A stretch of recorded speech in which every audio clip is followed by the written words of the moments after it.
Yard hunt update number 4. I'm working on lighting this evening. Here's some of my lights. I just threw a whole bunch out front. That's what I have left for my floods. I thought I had more than this. I guess I only have 8 of these larger floodlights. I will link some of these in the description below for you guys. These are awesome. I think these are probably pretty popular as far as from a hunter perspective. I know other guys are using these as well. They're not that expensive. Yeah, you know, all controlled via a phone app, as well as all these too. So we'll talk a little more about that in just a little bit. Hey guys, so these lights are freaking awesome.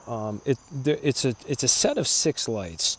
They're all daisy chained together. I think that's super important. You know, the less things that need outlets, the better. I don't think I need to explain that to you guys at all. So I'm going to put in just like a little 2-way there, plug in the string lights here, and that's going to take care of this whole row. You can see here, they're all hidden behind tombstones, each of them. This one's hidden behind the statue, and then this last one is behind my coffin ripper. So what that's going to do is allow me to be able to get some real nice lighting throughout this entire row. So I have my main floodlights they're going to be illuminating this first 2 rows really.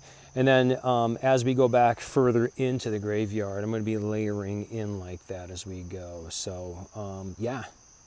So what I use for my timer, guys, I'm sure we all have the same sort of deal going on. I'm going to set that up now. Man, I have to talk to you guys for some pointers on how to organize my cords and lights. And man, what a cluster really is this year. It was awful trying to dig all this stuff out.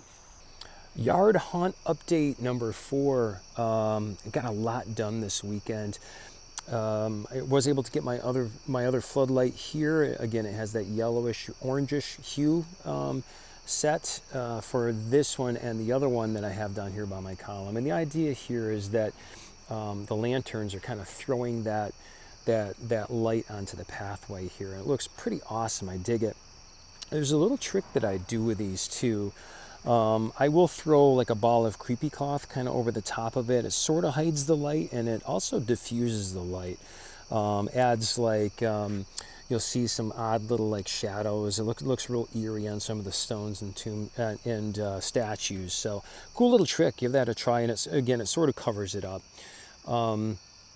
As you can see, I've gone through and I've added most of my lighting. I had an issue though.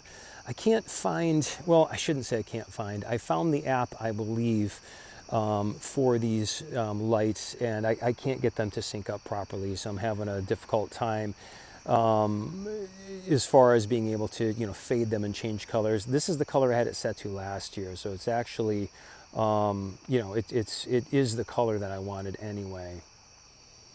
And also, I did get all my candles out. You can see that there's one on the statue, one on the stone. I just kind of throw them out wherever. I have them set right now. I don't know if I mentioned in the last video, these do have timers. So I believe the last video was the one that I put the link to these flicker candles in.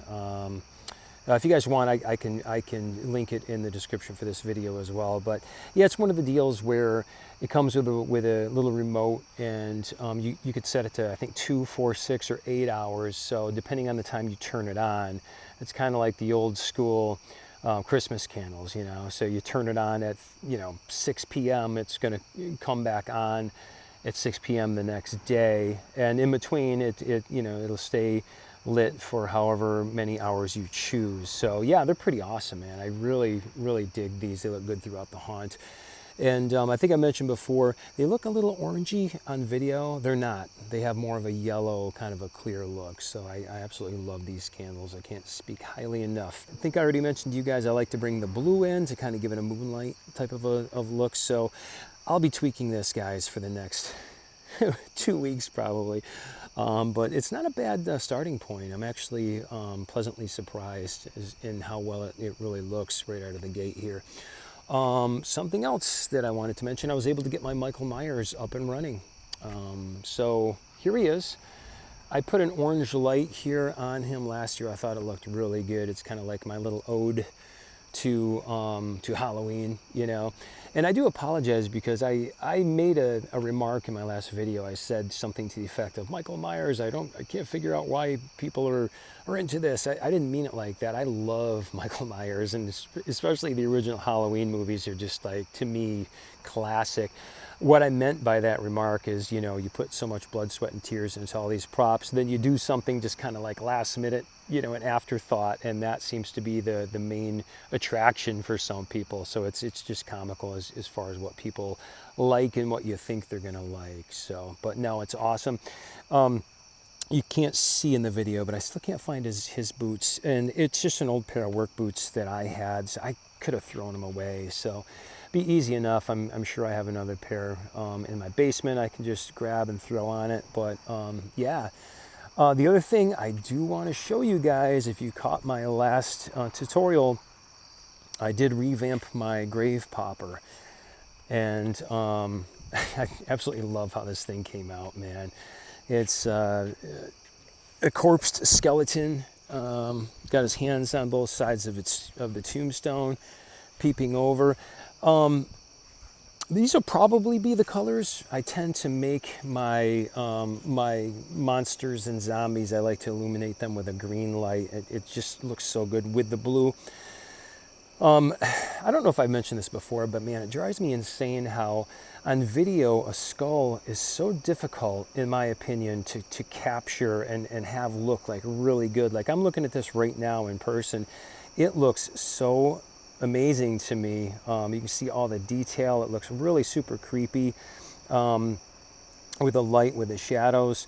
And man, when I watch it back on video, you just lose all of that. So yeah, I wish you guys could definitely be here and see what I'm seeing. But yeah, I'm pretty pleased with this. It turned out pretty awesome. If you guys are just starting to really ramp up your lighting, just to show you guys what I do is I have floodlights in the front.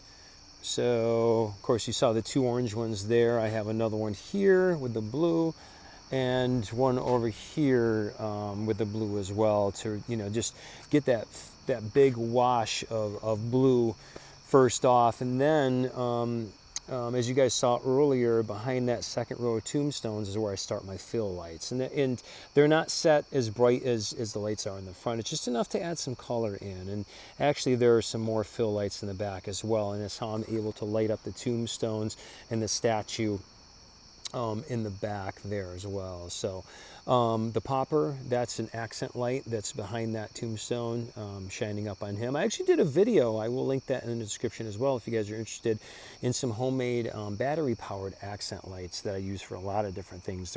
They actually work pretty awesome. So I have Walter standing here. If you guys caught my zombie makeover video, it's Steve the zombie. He does this really cool, different type of a sway.